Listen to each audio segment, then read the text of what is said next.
A local pastor who ministers to people who have been in trouble with the law is now facing a hurdle after he was denied entry to McCracken County's juvenile detention facility.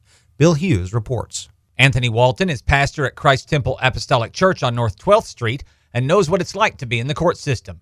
He's quick to tell his testimony. Convicted in 1983 for armed robbery in Tennessee, served several years in prison, and accepted Jesus as his Savior there.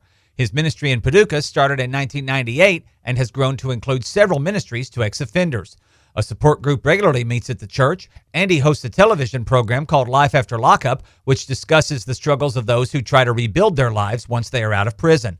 The church also hosts an 8-week lifesaver course for anyone with life-controlling issues of any kind.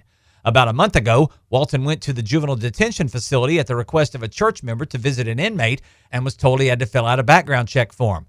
Once the check was complete, he was told he could no longer make visits. He asked State Representative Gerald Watkins to help, and it was confirmed that a new state policy had been in place for a couple of years that bans anyone with a felony conviction from working or volunteering in the juvenile system.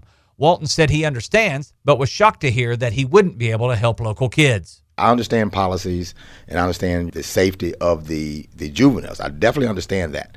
But to me, policies without exceptions, it puts everybody on the same page and put everybody basically at bay. Stacy Floden with the Department of Juvenile Justice in Frankfort said the policy was put into place in October of 2013. It states that any sexual or violent offender would be automatically disqualified as an employee, intern, contractor, or volunteer at any juvenile facility in order to protect the youth who are there.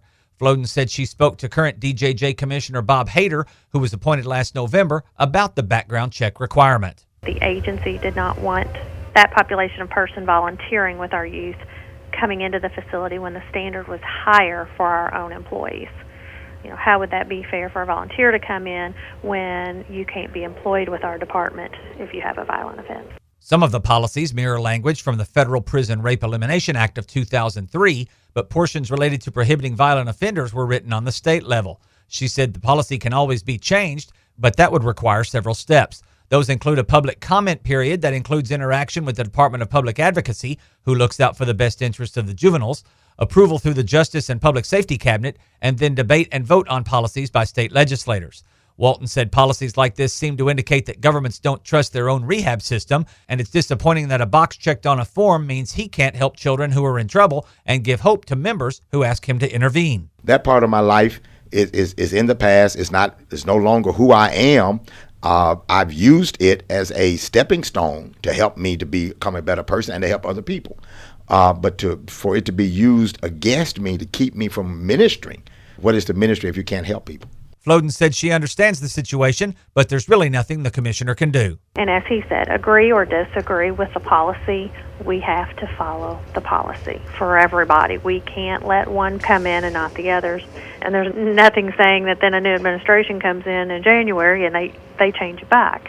The policy only affects juvenile facilities, so Walton can still visit jails as a member of the clergy.